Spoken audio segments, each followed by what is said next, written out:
Then the maid who kept the door said to Peter, "Are you not also one of this man's disciples?" He said, "I am not." Now the slaves and the attendants were standing there, having made a fire of coals, for it was cold, and they were warming themselves. And Peter also was with them, standing and warming himself. The high priest then questioned Jesus concerning his disciples, and concerning his teaching. Jesus answered him, "I have spoken openly to the world. I always taught in the synagogue and in the temple, where all the Jews come together, and I have spoken nothing in secret. Why do you question me concerning those who have heard me? Concerning what I have spoke to them, behold, these know what I said." And when he said these things, one of the attendants standing by slapped Jesus, saying, "Is that how you answer the high priest?" Jesus answered him, "If I have spoken wrongly, testify concerning the wrong. But if rightly, why do you strike me?" Annas then sent him bound to Caiaphas, the high priest. Now Simon was standing and warming himself. Then they said to him, "Are you not also one of his disciples?" He denied and said, "I am not." One of the slaves of the high priest, who was a relative of him, whose ear Peter had cut off, said, "Did I not see you in the garden with him?" Then Peter denied him again, and immediately a rooster crowed. Then they led Jesus from Caiaphas to the praetorium, and it was early morning, and they themselves did not enter into the praetorium, so that they would not be defiled, but might eat the Passover. Pilate therefore went outside to them, and said, "What accusation do you bring against this man?" They answered and said to him, "If this man were not doing evil, we would not have delivered him to you." Pilate said then to them, "You take him and judge him according to your law." The Jews said to him, "It is not lawful for us to kill anyone," that the word of Jesus might be fulfilled which he spoke, signifying by what kind of death he was to die. Pilate therefore entered again into the praetorium, and called for Jesus. And he said to him, "You are the king of the Jews?" Jesus answered, "Are you saying this of yourself, or did others tell you about me?" Pilate answered, Pilate, Pilate answered, "Am I a Jew? Your nation and its chief priests have delivered you to me. What have you done?" Jesus answered, "My kingdom is not of this world. If my kingdom were of this world, my attendants would be struggling, so that I would not be delivered to the Jews. But as it is, my kingdom is not from here." Pilate said therefore to him, "So then you are a king?" Jesus answered, "You say that I am a king.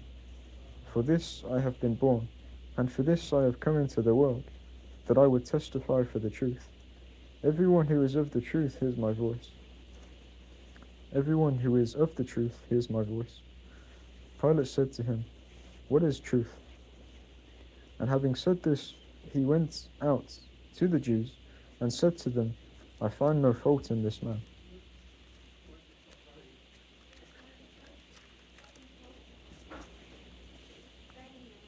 "But you have a custom that I release one man to you at the Passover. Is it your will therefore that I release to you the King of the Jews?" Then they cried out, saying, "Not this man, but Barabbas." Now Barabbas was a robber. Therefore, at this time, Pilate took Jesus and scourged him, and the soldiers wove a crown of thorns and put it on his head, and they threw a purple garment around him. And they came to him and said, "Rejoice, King of the Jews," and slapped him. And Pilate went outside again and said to them, "Behold, I am bringing him out to you, that you may know that I find no fault in him." Then Jesus came out, wearing the thorny crown and the purple garment. And he said to them, Behold the man. When therefore the chief priests and the attendants saw him, they cried out, saying, Crucify, crucify. Pilate said to them, You take him and crucify him, for I do not find fault in him. The Jews answered, We have a law, and according to that law he ought to die. He made himself the Son of God. When Pilate therefore heard this word, he became frightened the more. And he entered into the praetorium again, and said to Jesus, Where are you from? But Jesus gave him no answer. Therefore Pilate said to him, You do not speak to me. Do you know that I have authority to release you, and I have authority to crucify you? Jesus answered him, You would have no authority against me if it were not given to you from above. For this reason, he who delivered me to you has the greater sin. From then on, Pilate sought to release him, but the Jews cried out, saying, If you release this man, you are not a friend of Caesar. Everyone who makes himself a king opposes Caesar. Pilate, therefore, when he heard these words, brought Jesus outside and sat down on the judgment seat in a place called the pavement, but in Hebrew, Gabbatha. Now it was the day of preparation for the Passover. It was about the 6th hour. And he said to the Jews, Behold your king. They cried out then, Take him away, crucify him. Pilate said to them, Shall I crucify your king? The chief priests answered, We have no king except Caesar. Therefore, at that time, he delivered him to them, that he might be crucified. Therefore they took Jesus, and bearing the cross for himself, he went out to the place called the place of a skull, which is called in Hebrew, Golgotha, where they crucified him, and with him 2 others, on this side and that, and Jesus in the middle. And Pilate wrote a notice also, and put it on the cross, and it was written, Jesus the Nazarene, the King of the Jews. This notice therefore many of the Jews read, for the place where Jesus was crucified was near the city, and it was written in Hebrew, in Latin, and in Greek. The chief priests of the Jews therefore said to Pilate, Do not write the King of the Jews, but that he said, I am the King of the Jews.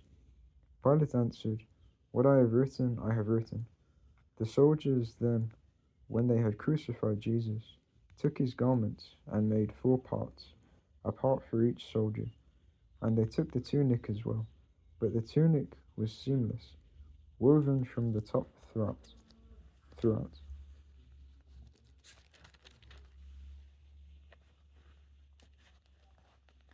They said therefore to one another, Let us not tear it, but let us cast lots for it, to see who it shall be, that the scripture might be fulfilled, which says, They divided my garments amongst themselves, and for my clothing they cast lots. So then the soldiers did these things, and they were standing by the cross of Jesus, his mother and his mother's sister, and Mary, and the wife of Clopas, and Mary the Magdalene. Then Jesus, seeing his mother and the disciples whom he loved standing by, said to his mother, Behold, your son. And he said to the disciple, Behold your mother. And from that hour the disciple took her into his own family.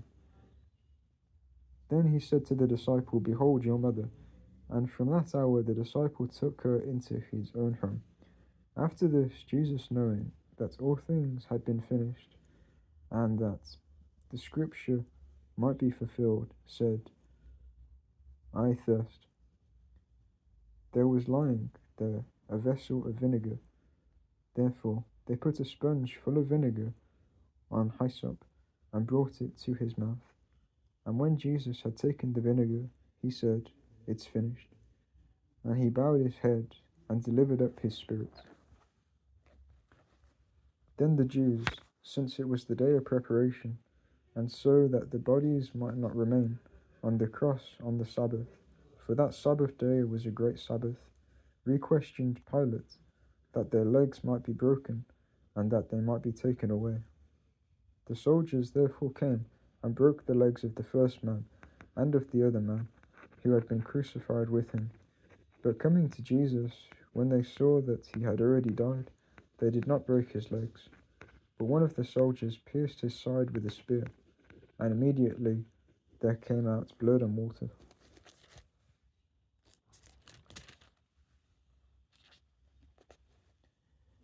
And he who has seen this has testified, and his testimony is true, and he knows that he says what is true, that you also may believe.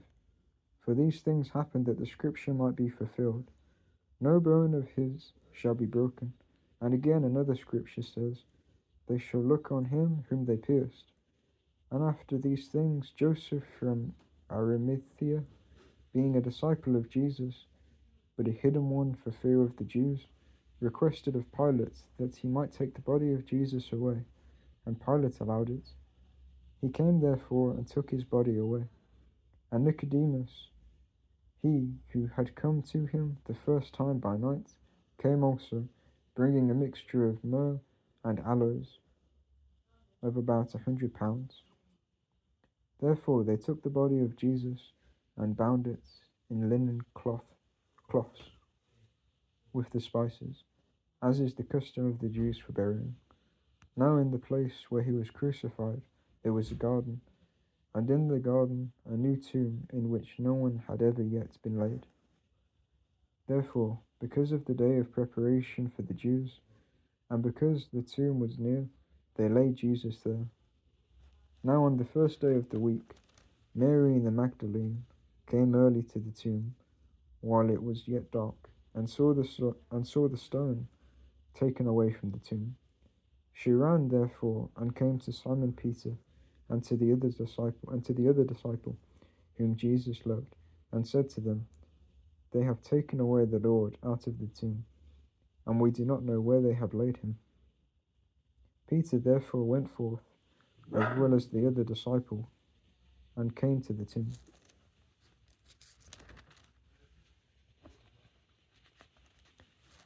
And the two ran together, yet the other disciple ran ahead, faster than Peter, and came first to the tomb. And stooping to look in, he saw the linen cloths lying there. However, he did not enter. Simon Peter also came, following him, and entered the tomb. And he beheld the linen cloths lying there, and the handkerchief, which had been over his head, not lying with the linen cloths, but folded up in one place apart. At the time, therefore, the disciple also, who came first to the tomb, entered, and he saw and believed. For as yet they did not understand the scripture that he had to rise from the dead. The disciples therefore went away to their own home. The disciples therefore went away again to their own home.